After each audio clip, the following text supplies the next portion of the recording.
That psychosis business is an interesting business. You see, if you go through the doorway too fast and you're not ready for it, and you're getting bound hand and foot and thrown out in outer darkness, you may land anywhere. And lots of people land in mental hospitals. And the reason they do that is because they went in through the door with their ego. See, they said like, wow, I've been invited to the wedding feast. I mean, dig me, Sam Jones in heaven. You know, Sam Jones standing at the right side of the Lord. There's the Lord, and there's Gabriel, and there's Sam Jones. They don't understand that you got to die to be born.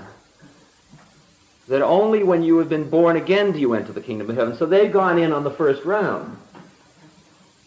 And what happens is they go on a huge ego trip. And it's called the messianic complex. It's called paranoia. Delusions of grandeur.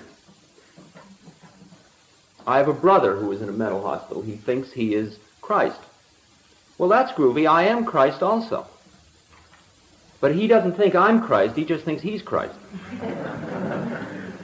Because it happened to him, and he took his ego with him. So he says, like, I'm special. And when I say to him, sure, man, you're Christ, I'm Christ too, he says, you don't understand. And so when he's out, he steals cars and things like that because he needs them. Because he's Christ, it's all right. So they lock him up. He says, I don't know. He said, me, I'm a responsible member of society. I go to church. Me, they put in a mental hospital. You've got a beard, you wear a dress, you're out free.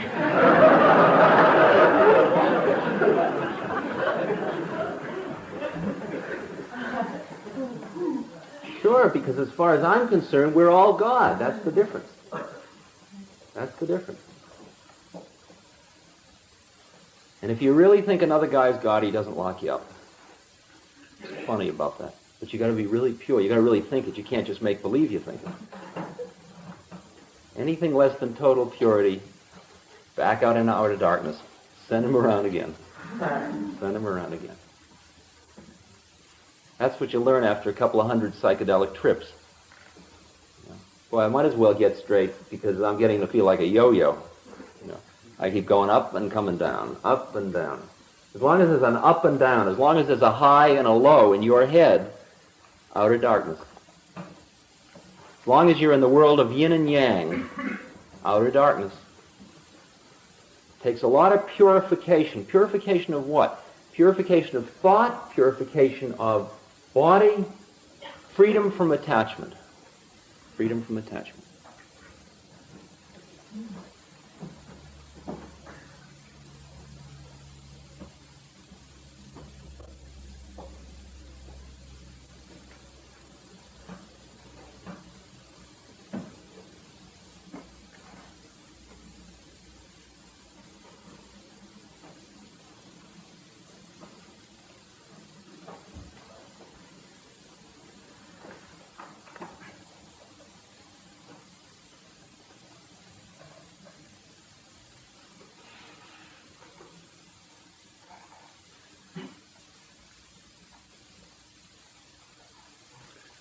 And after a long time of going up and down, without understanding why I was going up and down or how to stop it, how to stop the going down,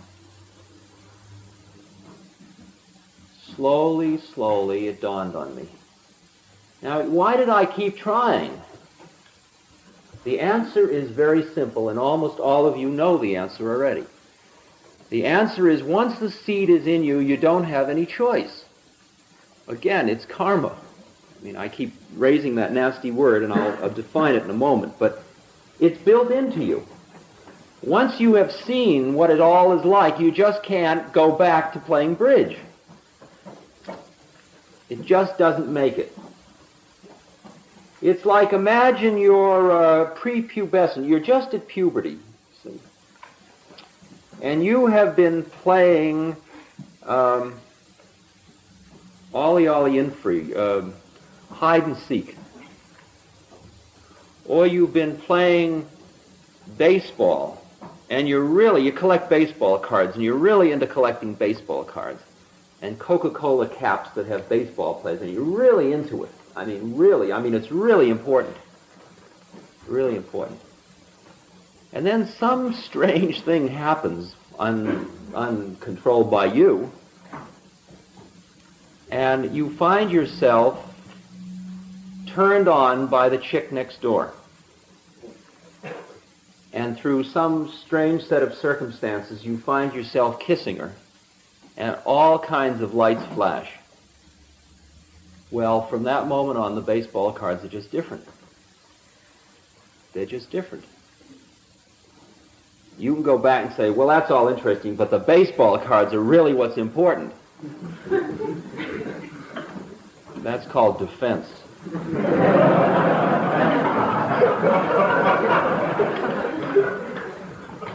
The thing happened, the seed got planted.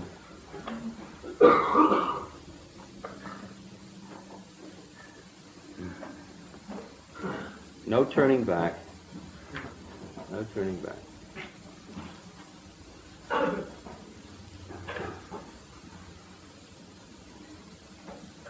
Once you sense the possibility, once you just feel that other thing inside of you, you start in this it's completely unconscious mechanism of searching, listening for the messages. Do you know? Do you know? Do you have the key? Where's the next message? Where's the next message?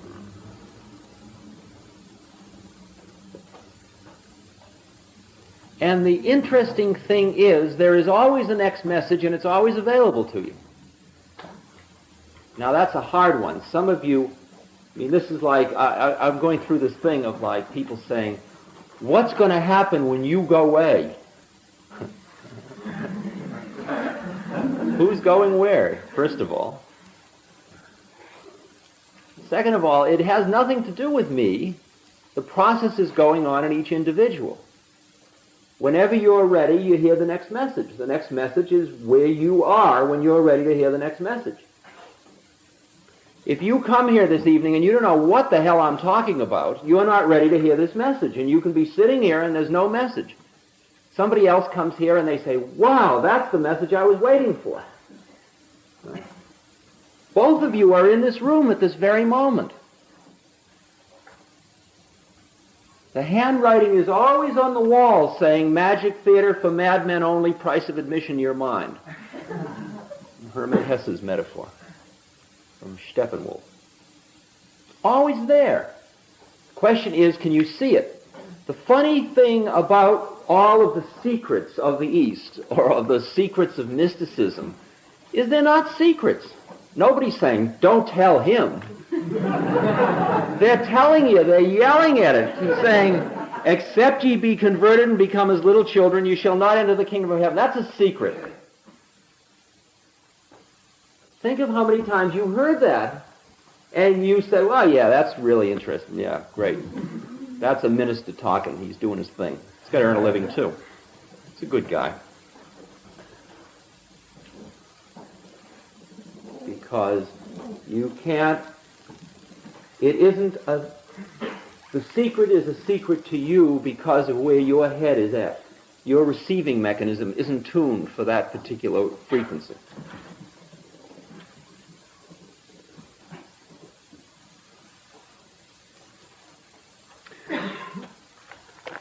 Okay, now, no nonsense. How do I really think it is?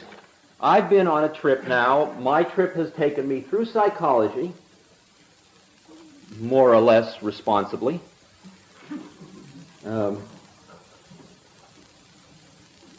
Then it took me from my academic career, psychology, into psychedelics and exploring the within chemically, which led me to end my psychology career rather dramatically by being fired from Harvard. Then I pursued the psychedelics for a long time, and then I got that feeling of being a yo-yo. And then I finally went to the East seeing if anybody knew anything else, since I didn't know enough to figure out how to do this trip. I couldn't stay inside the door. I didn't know what to do next. I kept reading the books, but I didn't understand them. They were yelling the secrets, but I couldn't hear them because I was looking at them from the wrong place. That was my problem. And I couldn't get my head in the right place to see what they were about. Because I still wanted to know I knew, see? I was still Western rational man. We'll figure this thing out. Psychic phenomena are very interesting. We certainly must do further research.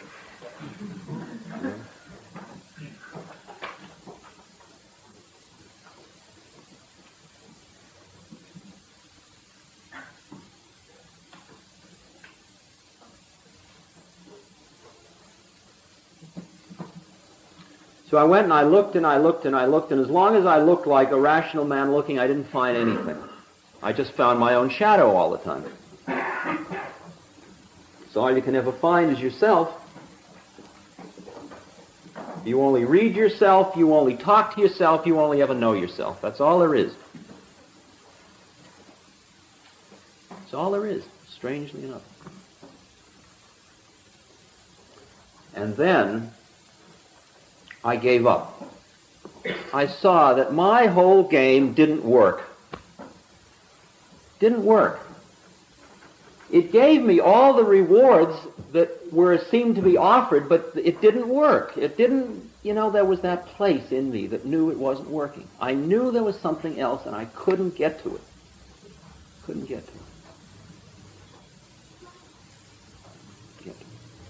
At that point I gave up, and then I was ready for the next message, and then the next message was standing right there, was sitting right in a hippie restaurant, the Blue Tibetan restaurant, in Kathmandu, Nepal. And the message took me by the hand and took me the whole trip and took me to my next message giver, who was a being who had finished the trip. He didn't come down anymore. He was inside the gates. There he was. He was a realized being. And he did the thing. He blew my mind. He finished me with my rational trip. That is a brief chronology of the series of dramas that unfolded in this illusion that one calls sadhana, or spiritual path.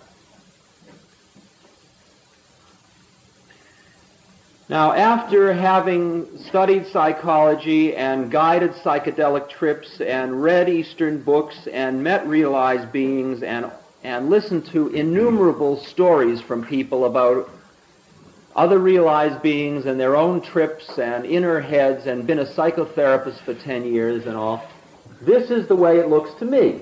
I'm not asking anybody to buy anything. There's no sale going on here. No sale. Because there's nobody sending a message. You and I are here, we're observing this process. That's all that's going on. If I'm trying to convince you, I might just as well pack up my whatever holy men have and wend my way down 3rd Avenue. Because if I'm trying, I can be assured of failure. There's no trying. Because there's no you and there's no me. Here we are. We're just exploring how it is. I'm our mouth. I'm our mouth.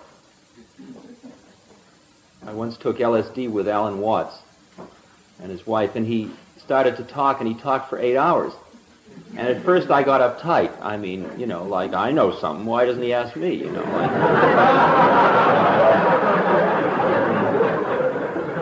He's just going to talk all night? And then it dawned on me that he was just our mouth.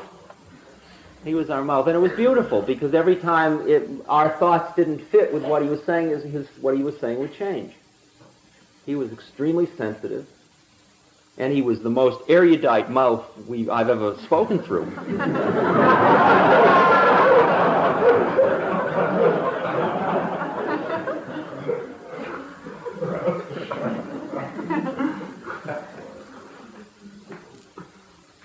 How is it? How is it then?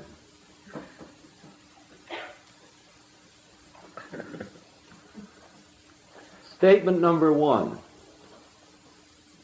we, rational man, is not the highest being on the evolutionary scale at this moment.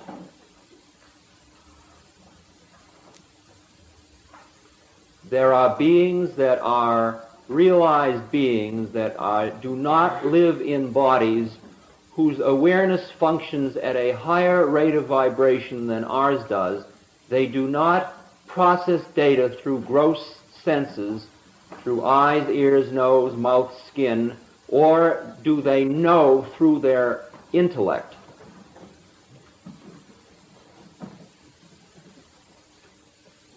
That's statement number one.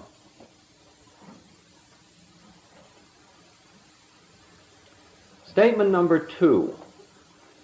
We are all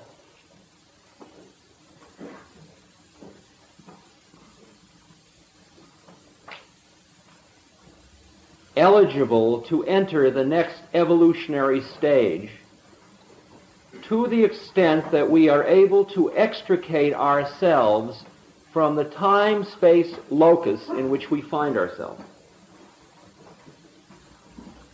By which I mean changing one's vibrational rate, if you will.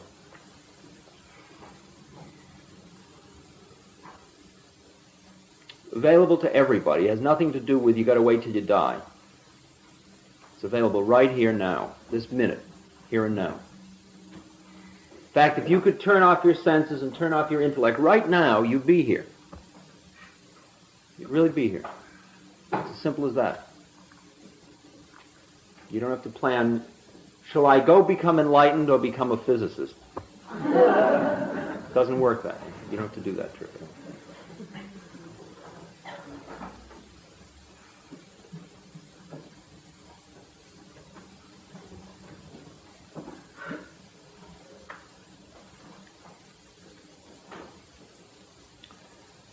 If you think of mass as solid, that's because you are trusting your senses. And you look at something and it looks solid most of the time if you're at the usual way of seeing things. Everybody agrees it's solid. And when it hits you, it hurts. It must be real.